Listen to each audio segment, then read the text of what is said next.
দুদিনব্যাপী রাজ্যভিত্তিক বৈশু উৎসবের সূচনা হয়েছে গন্ডাছড়াতে। মূলত 24তম রাজ্য স্তরের বৈশু উৎসব অনুষ্ঠিত হয় এবং গন্ডাছড়ার দ্বাদশ শ্রেণী বিদ্যালয় মাঠে আনুষ্ঠানিকভাবে শুরু হয়েছে। এই উৎসব উপলক্ষে মহকুমায় উৎসব মুখর পরিবেশ বিরাজ করছে।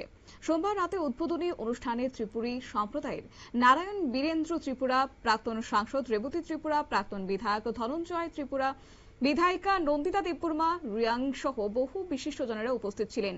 অনুষ্ঠানে শিল্পীরা ত্রিপুরী সম্প্রদায়ের সংস্কৃতি ও ঐতিহ্যের প্রতি গভীর শ্রদ্ধা জ্ঞাপন করেন।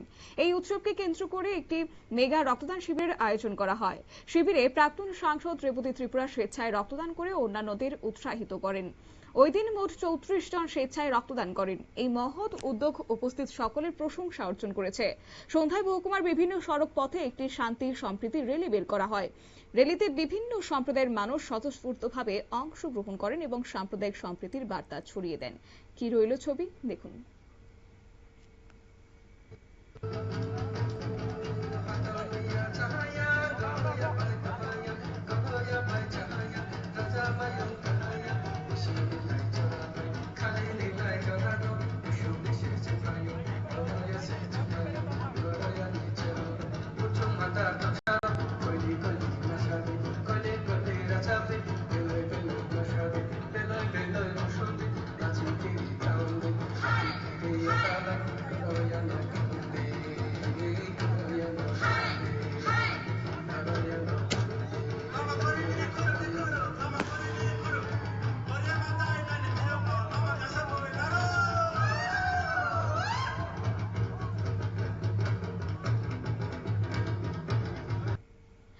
আপনারা দেখলেন সেই চিত্র, অর্থাৎ উৎসব মঞ্চে ত্রিপুরী সম্প্রদায়ের চিরাচরিত প্রথা সংস্কৃতি এদিন তুলে ধরা হয়েছে।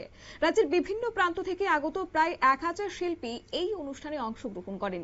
শিল্পীরা তাদের ঐতিহ্যবাহী পোশাক পরিধান করে অনুষ্ঠান মঞ্চকে আরো বর্ণময় আকর্ষণীয় করে তোলেন। গড়িয়া নৃত্য সহ ত্রিপুরী সম্প্রদায়ের বিভিন্ন ঐতিহ্যবাহী নৃত্য পরিবেশিত হয়, যা দর্শকদের মুগ্ধ করেছে। এই উৎসবকে কেন্দ্র করে মহকুমা জুড়ে উৎসবের আমেজ ছড়িয়ে পড়েছে। আয়োজকরা জানান, দুদিনব্যাপী এই উৎসবে বিভিন্ন সামাজিক ও সাংস্কৃতিক অনুষ্ঠানের বিভিন্ন ক্ষেত্রে ত্রিপুরী সম্প্রদায়ের সমৃদ্ধ সংস্কৃতি ঐতিহ্যকে নতুন প্রজন্মের সামনে তুলে ধরার প্রয়াস গ্রহণ করা হয়েছে। সরকারিভাবে বিভিন্ন দপ্তর থেকে স্টল খোলা হয়। ত্রিপুরী সম্প্রদায়ের বিভিন্ন খাবারের দোকানে দর্শকদের উপচে পড়া ভিড় লক্ষ্য করা গেছে। মঙ্গলবার রাজ্যপাল ইন্দ্রসেনা রেড্ডি নাল্লুর উপস্থিতিতে দুদিনব্যাপী উৎসবের সমাপ্তি ঘটে। নিয়ে নিচ্ছে ছোট্ট একটি বিজ্ঞাপন বিরতির সঙ্গে থাকুন।